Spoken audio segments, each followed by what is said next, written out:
પ્રસ્તુત છે તારીખ 12 જાન્યુઆરી 2026ના દિવસનું કરંટ અફેર્સ, જે રોજગાર ન્યૂઝ એકેડમીના વિપુલ સર દ્વારા તૈયાર કરવામાં આવ્યું છે. તો ચાલો મિત્રો, શરૂ કરીએ આજનું કરંટ અફેર્સ. તો ચાલો જોઈએ કે આજના ક્વિઝમાં શું છે. આપણે 5 અલગ અલગ વિષયો પર નજર કરીશું. પહેલા છે રાષ્ટ્રીય દિવસો અને એનું મહત્વ. પછી આપણા ગુજરાત પર ખાસ ધ્યાન આપીશું. ત્યારબાદ જાણીતા લોકો અને આપણી સંસ્કૃતિ વિશે વાત કરીશું. ચોથો વિષય છે સિક્યોરિટી અને ટેકનોલોજી. અને છેલ્લે પર્યાવરણ અને વન્યજીવન વિશે જાણીશું. તૈયાર છો?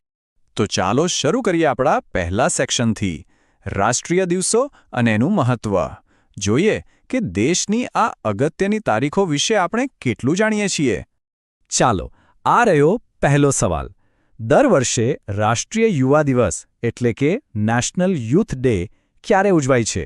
તમારા ઓપ્શન્સ છે: એ 10 જાન્યુઆરી, બી 12 જાન્યુઆરી, સી 12 ઓગસ્ટ કે પછી ડી 25 જાન્યુઆરી. વિચારો, શું લાગે છે? અને સાચો જવાબ છે ઓપ્શન બી, 12 જાન્યુઆરી. જી હા, દર વર્ષે 12 જાન્યુઆરીએ રાષ્ટ્રીય યુવા દિવસ ઉજવવામાં આવે છે. પણ સવાલ એ છે કે આ દિવસનું આટલું મહત્વ કેમ છે? એ જાણવા માટે જોઈએ આપણો આગળનો સવાલ. તો આ રહ્યો એ જ ટોપિક પરનો બીજો સવાલ.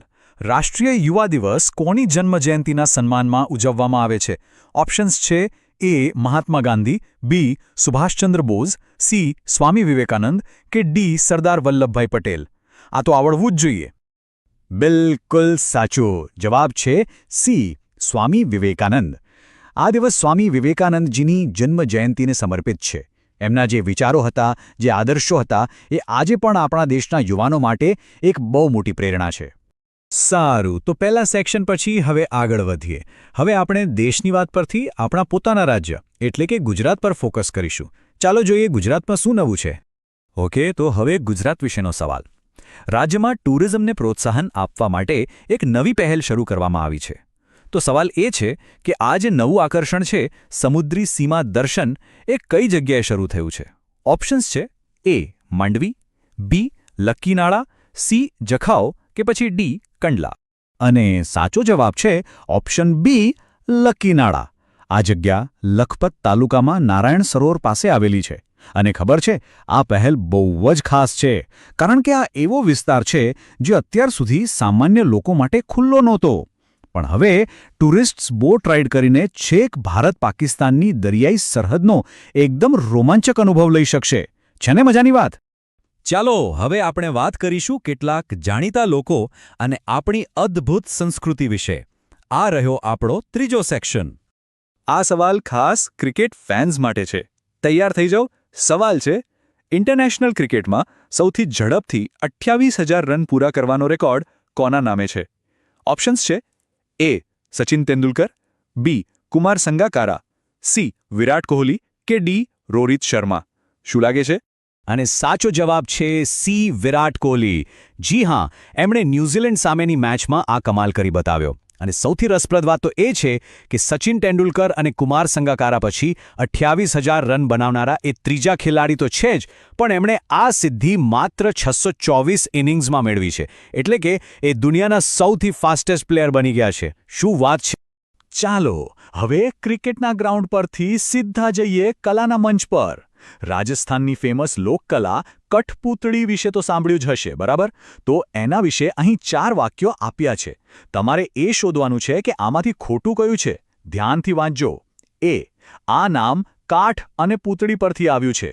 બી કઠપૂતળીને પગ નથી હોતા. સી તે ફક્ત આધુનિક વાર્તાઓ પર જ આધારિત છે. અને ડી તે રાજસ્થાનની સૌથી જૂની લોકકલા છે. તો આમાંથી ખોટું વિધાન છે ઓપ્શન સી. કેમ? કારણ કે કઠપૂતળી કળા ફક્ત મોડર્ન સ્ટોરીઝ પર નથી ચાલતી. એનો પાયો તો ઐતિહાસિક વાર્તાઓ પર છે. રાજપૂત રાજાઓ, શૂરવીર યોદ્ધાઓ અને લોકનાયકોની ગાથાઓ પર. અને એટલે જ તો એ આપણો આટલો સમૃદ્ધ સાંસ્કૃતિક વારસો છે. ઓકે, હવે આગળ વધીએ આપણા ચોથા સેક્શન તરફ. આ સેક્શન છે સિક્યોરિટી અને ટેકનોલોજી વિશે, એટલે કે સુરક્ષા અને ટેકનોલોજીના લેટેસ્ટ અપડેટ્સ. હવે એક સવાલ રોડ સેફટીના ફ્યુચર વિશે. ભારત સરકાર 2026 સુધીમાં એક નવી ટેકનોલોજી લાવી રહી છે જેનું નામ છે વ્હીકલ ટુ વ્હીકલ કમ્યુનિકેશન એટલે કે V2V. તો આ ટેકનોલોજી લાવવાનો મુખ્ય હેતુ શું છે? એ. ગાડીઓની સ્પીડ વધારવાનો, બી. ઇન્ટરનેટ કનેક્ટિવિટી આપવાનો, સી. રોડ સેફટી વધારવાનો અને અકસ્માતો ઘટાડવાનો, કે ડી. ગાડીઓમાં એન્ટરટેનમેન્ટ આપવાનો. અને સાચો જવાબ છે સી. માર્ગ સુરક્ષા મજબૂત કરવી અને અકસ્માતો ઘટાડવા.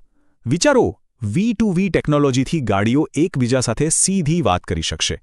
મતલબ, જો આગળ કોઈ ખતરો હોય તો પાછળ આવતી ગાડીને તરત જ વોર્નિંગ મળી જશે. ખાસ કરીને ધુમ્મસ જેવી ખરાબ પરિસ્થિતિમાં તો આ ટેકનોલોજી લાઈફ સેવિંગ સાબિત થઈ શકે છે. અને હવે આપણે આવી પહોંચ્યા છીએ આ ક્વિઝના છેલ્લા રાઉન્ડમાં. અમારો 5મો અને છેલ્લો સેક્શન છે પર્યાવરણ અને વન્યજીવન વિશે. ચાલો જોઈએ આના સવાલો. આ સવાલ વાઇલ્ડલાઇફ કન્ઝર્વેશન એટલે કે વન્યજીવ સંરક્ષણ સાથે જોડાયેલો છે. એક ખાસ પ્રકારનો વાંદરો છે ફાઇરેઝ લીફ મંકી. એનું IUCN સ્ટેટસ શું છે? એટલે કે international union for conservation of નેચરની લિસ્ટમાં એને કઈ કેટેગરીમાં રાખવામાં આવ્યો છે? એ. લુપ્તપ્રાય એટલે કે એન્ડેન્જર્ડ, બી. સંવેદનશીલ, સી. ઓછી ચિંતાજનક, કે ડી. ગંભીર રીતે લુપ્તપ્રાય. અને સાચો જવાબ છે એ. લુપ્તપ્રાય એટલે કે એન્ડેન્જર્ડ. IUCNની રેડ લિસ્ટ પ્રમાણે આ પ્રજાતિ લુપ્ત થવાના જોખમમાં છે. આ વાંદરાઓ મોટા ભાગે આપણા ઉત્તર-પૂર્વ ભારતના રાજ્યો જેમ કે ત્રિપુરા, આસામ અને મિઝોરમમાં જોવા મળે છે.